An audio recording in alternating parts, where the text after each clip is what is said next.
มันอ้วนมันกินข้าววันละชามเนี่ยเลี้ยงมันไม่ไหวแล้วเนี่ยดู ถ้ามันอ้วนเนี่ยไม่อิ่มก็ไม่พอใจอิ่มไหมอิ่มไหมหรืออิ่มไหม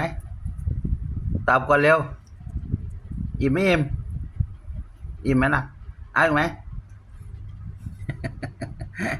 ก็มันอ้วนเนี่ยมันอ้วนมาก